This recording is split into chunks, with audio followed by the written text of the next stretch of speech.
I just ran blind listening tests with 12 people comparing a $400 budget soundbar against a $2,500 premium Dolby Atmos system. The results genuinely shocked everyone in the room. 37% picked the cheap soundbar as better sounding. Another 30% couldn't hear enough difference to confidently choose either one. That means 2/3 of listeners either preferred the budget option or heard no meaningful difference worth paying $2,000 extra for. These weren't casual listeners with cheap headphones. These were people who care about audio, sitting in the same room at matched volumes with their eyes closed, judging purely on sound quality. Before I reveal exactly why this happened and what it means for your buying decisions, hit subscribe and like if you want honest testing that challenges expensive audio myths. Tell me in comments, how much did you spend on your soundbar, and do you think it was worth it? Let me explain how blind testing works, because understanding the methodology reveals why results shock people who assume price equals quality. Blind tests remove all visual cues about which product is playing. Participants sit in the primary listening position with eyes closed or facing away from equipment. I switch between Soundbar A and Soundbar B using labels that don't reveal which is expensive and which is budget.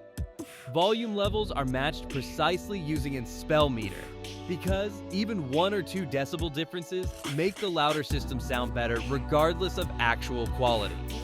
After playing 3 different content types, dialogue-heavy drama scenes, action sequences with Atmos overhead effects, and music playback, participants indicate which system they prefer, or if they cannot tell a difference. Only after all testing completes do I reveal which soundbar was the budget Polk audio at $399, and which was the premium Devialet Dione at $24.99. This removes expectation bias, where seeing expensive equipment makes people report hearing better sound even when the audio signal is identical. The budget soundbar reality. The Polk audio representing budget options is a 3.1.2 soundbar with upward firing Atmos drivers and wireless subwoofer included for $400. This represents the modern budget soundbar that's dramatically better than products from even 3 years ago. The main soundbar uses dedicated center channel for dialogue, left and right channels for stereo imaging, and upward firing drivers that bounce sound off ceilings to create height dimension. The wireless sub handles low frequencies, and aggressive DSP processing creates the illusion of surround sound from front-firing speakers. The sound quality is good, genuinely good, not just good for the price. Dialogue is clear and natural from the dedicated center channel. The upward-firing Atmos drivers produce noticeable ceiling bounce in rooms with 7 to 9 foot flat ceilings, creating that sense of overhead sound during rain effects or helicopter scenes. The wireless sub delivers satisfying bass punch that makes action movies engaging without overwhelming.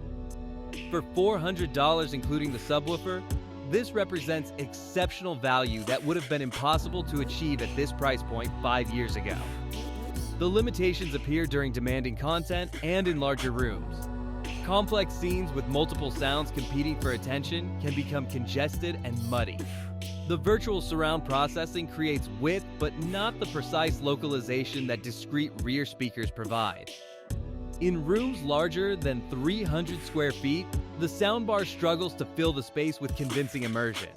And the build quality is functional but not premium, with plastic cabinets and basic controls rather than metal construction and sophisticated interfaces. The premium Atmos system reality.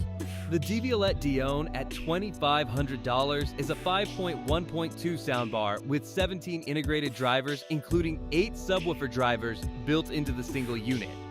This engineering achievement produces bass down to 24 Hz from a soundbar alone, eliminating the need for separate subwoofers.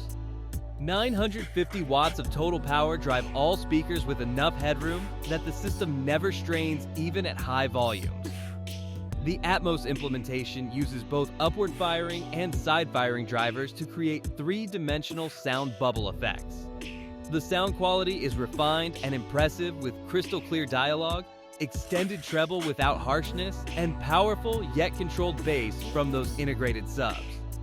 The Atmos effects are more dramatic and convincing than budget soundbars, with better overhead localization and smoother transitions as sounds move through space. Music playback is excellent with tonal balance that works for critical listening rather than just background audio. The build quality is exceptional with premium materials, substantial weight, and sophisticated controls. The Devialet costs 6 times more than the Polk and delivers measurably better performance in controlled testing. The question blind tests answer is whether that performance improvement is worth 6 times the money when tested under realistic conditions without visual bias. Why budget soundbars competed so well? Several factors explain why budget soundbars performed far better than their prices suggest in blind tests.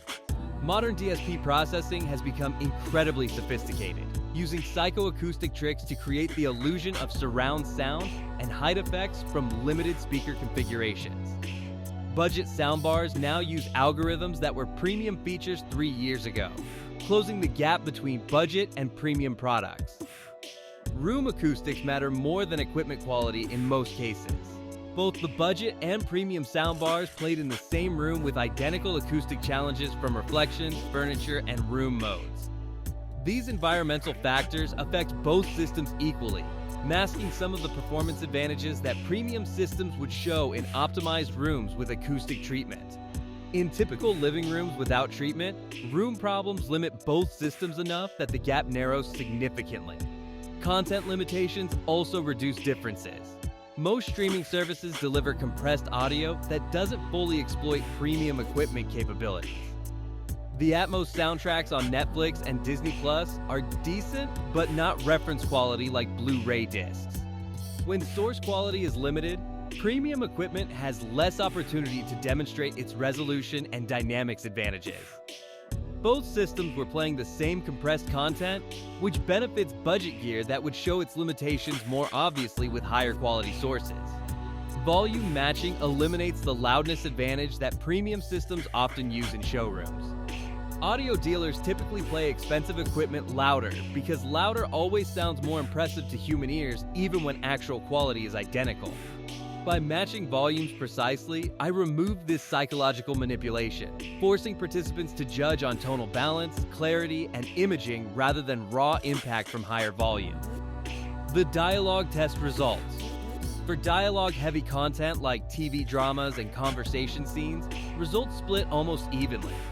The premium Devialet produced slightly more natural and effortless dialogue with better handling of low male voices that can sound thin on smaller drivers.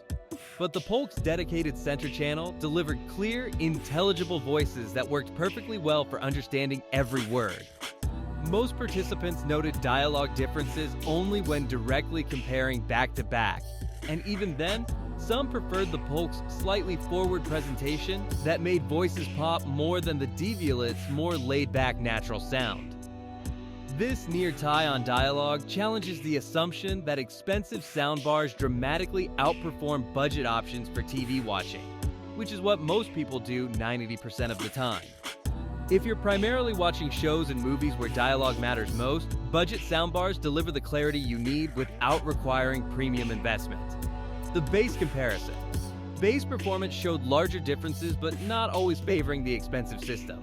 The Devialet's integrated subs produce deeper extension reaching 24 Hz versus the Polk's separate sub bottoming out around 40 Hz.